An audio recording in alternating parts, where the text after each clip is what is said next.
Good morning sa lahat. So, i-continue na natin yung ginawa nating social media in Laravel 5.3 version kasi may bago na yung 5.4. Maganda. Oo. Pero pero for the sake na hindi ko pa nakita yung new features ng 5.4, so hindi mo na ako mag-a-apply doon except kung na-master ko na yung features ng 5.4. Tapos bago lang din naman yung ni-release, so it takes around 1 day for me to check kung ano yung mga bago. So nasa part 2 na tayo. For the meantime, ito yung nagawa natin. Meron tayong sign in, sign up, tapos lalabas ng error. So magko-continue tayo. For sign up na yung unahin natin para makapag-register. Sige. So gagawin natin dito same pa rin. Pag sa errors function, meron siyang password, tapos mag-output siya ng hash error. Yung hash error function, para naman maliwanagan, ito yung bootstrap function. Pag nilagyan mo ng hash error ng isang form, like specific division kung saan napaloob yung input field, magkukulay pula yon, else blank lang. Tapos dito naman, if errors has password, check natin ulit kung meron password dito kasi meron tayong ilalagay na help block function dito. So lalagay tayo ng span na may class na help block. At pakita yung maliit na, paano ba ito i-explain, yung parang pinaliit at pinagandang error notification kung saan mo ilalagay. Basta check nyo na lang dun sa bootstrap. Di kasi ako designer kasi kaya hindi ako masyadong makakapag-explain in terms of designing, pero alam ko yung it's hard to explain rather than understanding it, parang ganun. Errors first password. So for the sake of para mas mapadali natin to, copy paste na lang natin to isa, lagyan natin dito, pero password 2 na to. Ayan. Ito namang isa, copy natin, password 2 na rin. So save, check natin itong button natin, ops, register blade or enable errors. Meron tayong error. Ayan, save ulit, refresh.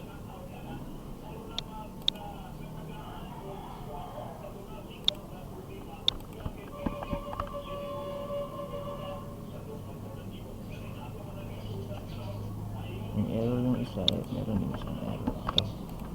Okay, refresh na tayo. Ayun, pag nag-sign in tayo na hindi natin nilagyan ng kasi may backend validation tayo sa Laravel, ito yung lalabas, pupula to. Tapos username field required, password field required, password 2. So depende sa inyo to kung gagawin yung password 2 or password repeat password, or kayo lang bahala kung anong gusto nyo. But for the sake of basic learning, ito lang muna. Yung gagawin lang natin ay basic social media in Laravel, like makapag-like, wala mo ng dislike, like lang, makapag-comment sa isang post, makapag-post, makapag-add ng friend, makapag-send ng message in your friend or kahit hindi friends, parang ganun. So okay, punta na tayo sa off controller natin.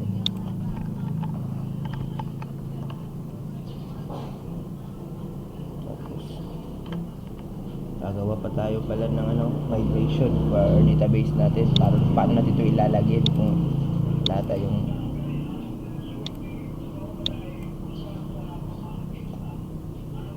delete ko na lang itong reset table kasi gagawa tayo ng bago. Tapos itong users table, ito na lang yung gagamitin natin, username tsaka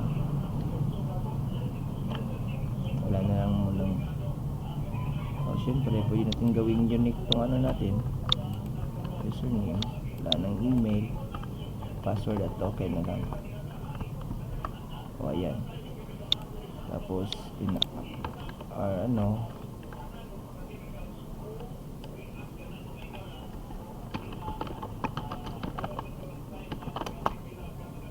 punta tayo ng phpMyAdmin, tapos create tayo ng sariling database natin. Ang pangalan ng social ng database natin ay lagyan na natin ng social media.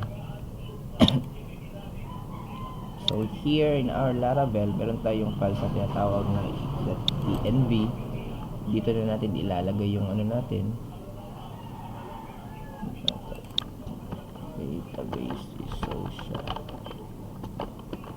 media, default password lang gamit, root, at walang password. Right, close natin yan. Saan yun? Sige, PHP artisan migrate. I-migrate natin yung database natin for user. So refresh natin to. Ayun, punta tayo sa social media na database, tapos meron ng table users.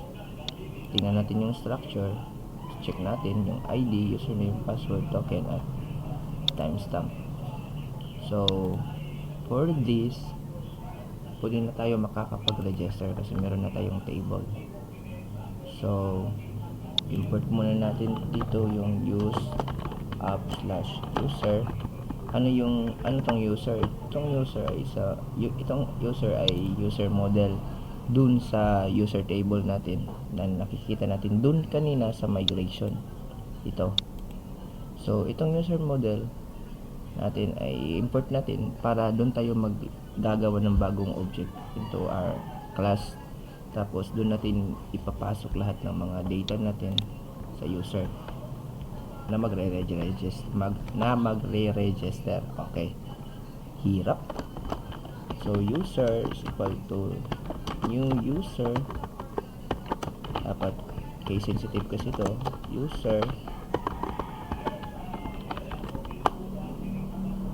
Username is equal to request username. Yung request username, ito yung sa request, yung sinesend na mo, yung data na sinesend mo dito is a request. Tapos yung request username is yung sinend mo na request is kukunin ko, pero for the meantime yung username lang muna. Tapos user password, ano ba yun? Request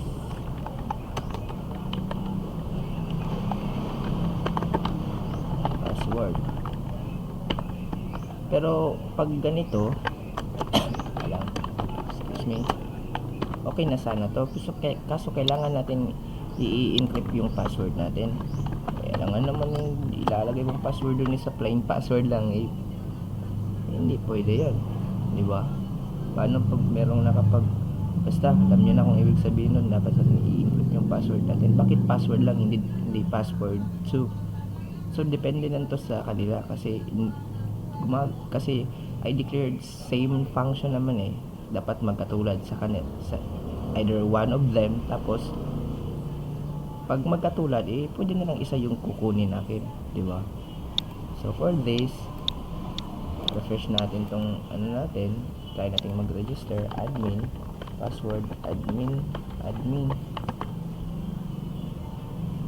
Pag nag-register tayo, oops, access denied for user localhost user password, insert into username password.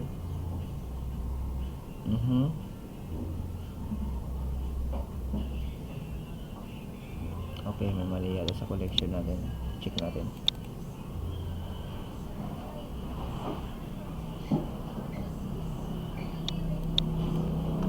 Saan na to social media. Check natin muna itong social media. Tama naman.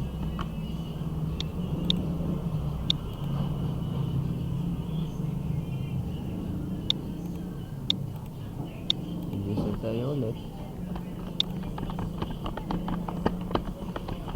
Kung may error pa, iwan ko na lang. Check na lang natin ulit.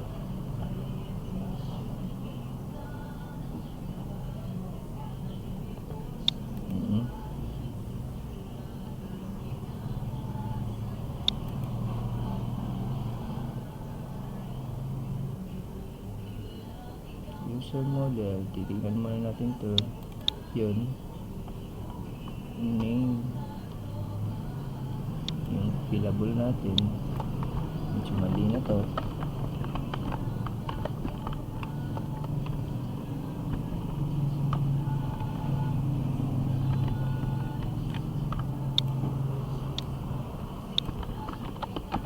Username, tapos password. Save natin yan.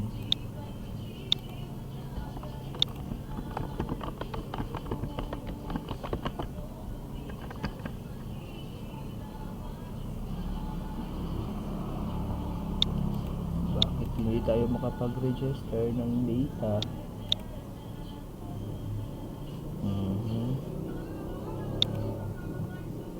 New user. Teka lang, ganyan naman talaga pag nagpro-program tayo, hindi naman natin maano talaga lahat. Okay, so parang ganito yung gagawin natin. User,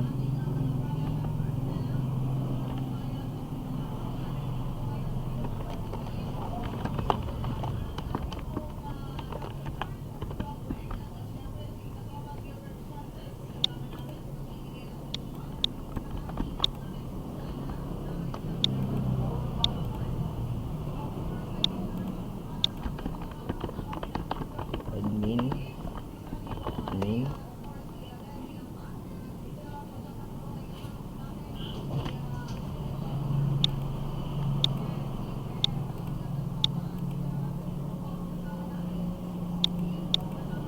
hindi ko rin alam bakit nag-error to eh.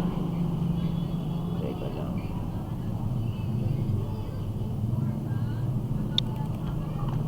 Dito is localhost.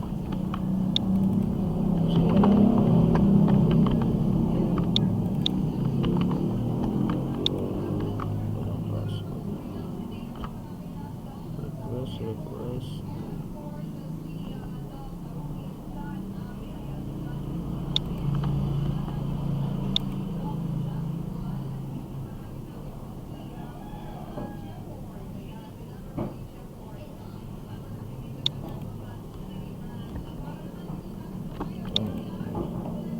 Check natin tong ganitong, try natin to mga kapatid kung makapag-add tayo, kasi hindi ko makita yung error dun eh. Sige, import muna natin to, medyo bilisin na natin to ha. User, support user,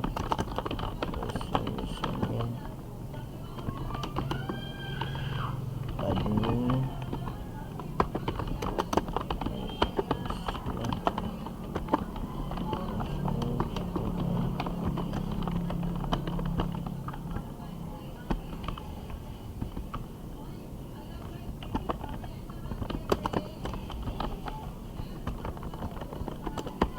user save. Check natin to.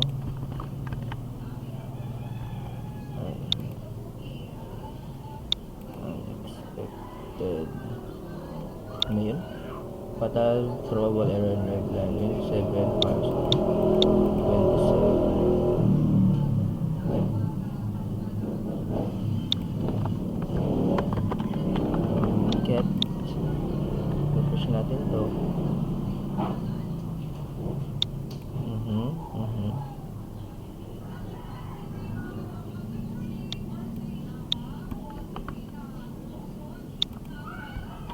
Mali na.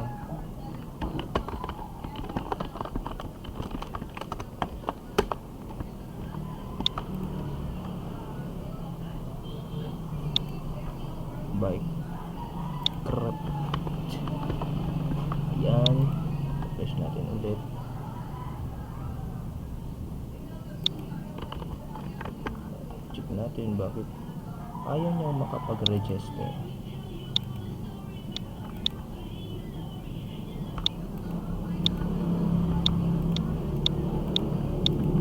Tigil muna natin itong server na to. Alam niyo na, ganyan talaga minsan. Pag hindi nyo alam yung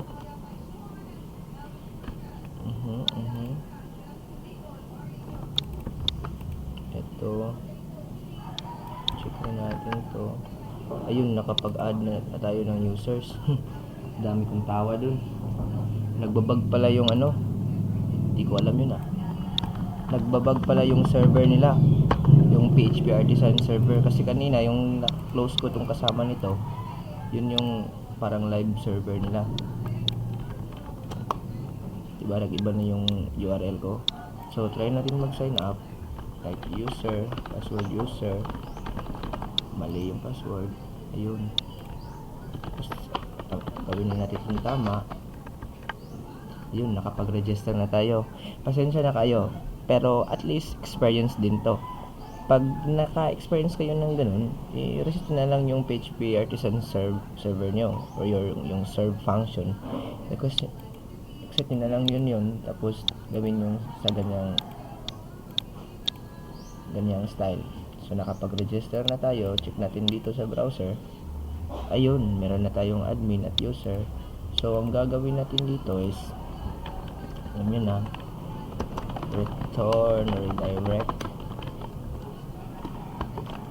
Gawin ba natin ito ng back? Hindi na back, kundi root. Diba? Kasi pag back, paano pag hindi sila galing dun? Galing dito, galing na parang ganyan. Root na lang. Root into login with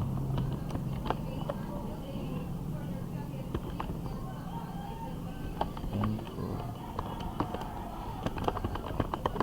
Congratulations, you have just registered. Ayan. Alam nyo, sa ganitong pamamaraan, yung registration natin, tingnan nyo, di ba napakasimple lang, username, password, tapos repeat password. Pero meron akong ibang tutorial na ginawa na pwede kang maglagay ng CAPTCHA, yung Google CAPTCHA, tapos yung iba pa, yung advanced way, katulad ng mga gagandang websites online, kung paano nila ginawa yun. Mayroon tayong tutorial niyan. Tapos dito, lalagay natin dito sa taas yan, if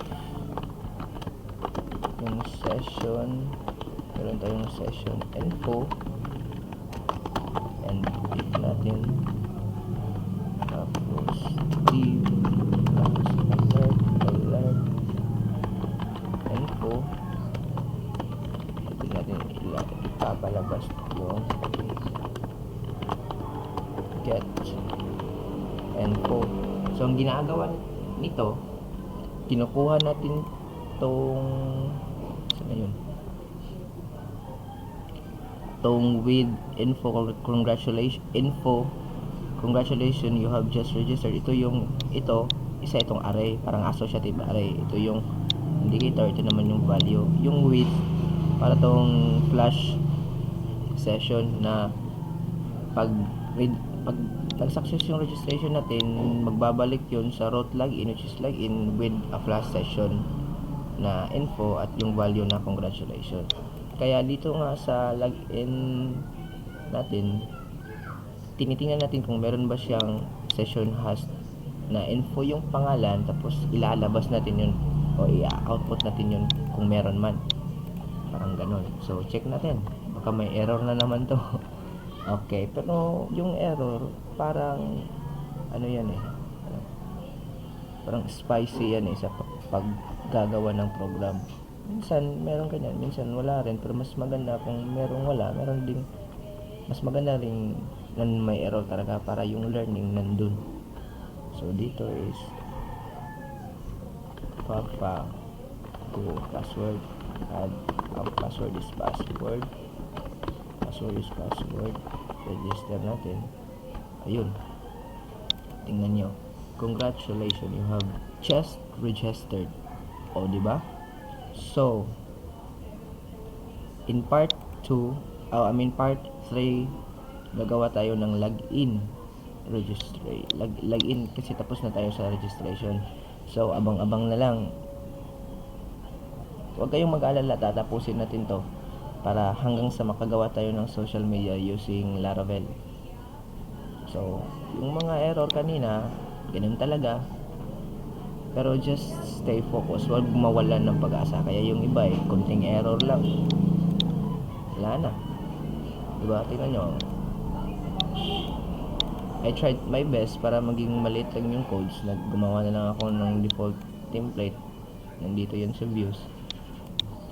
Then extend ko na lang yung pati yung navigation bar, include ko na lang, iniba ko para isang coding style na lang, di ba? Kaysa lalagay ka pa ng navigation bar dito sa login, meron pang register, meron pang index, meron pang blah blah blah. Kasi kaya dito ginawa ko na lang isa. Yun kasi yung power ng OOP, di ba? Make your codes recycle. Kaya dito section, meron pang iba, yung ginagawa natin yung codes natin as much as possible malinis. Okay, sige, next time maybe in login. Sige, salamat sa oras.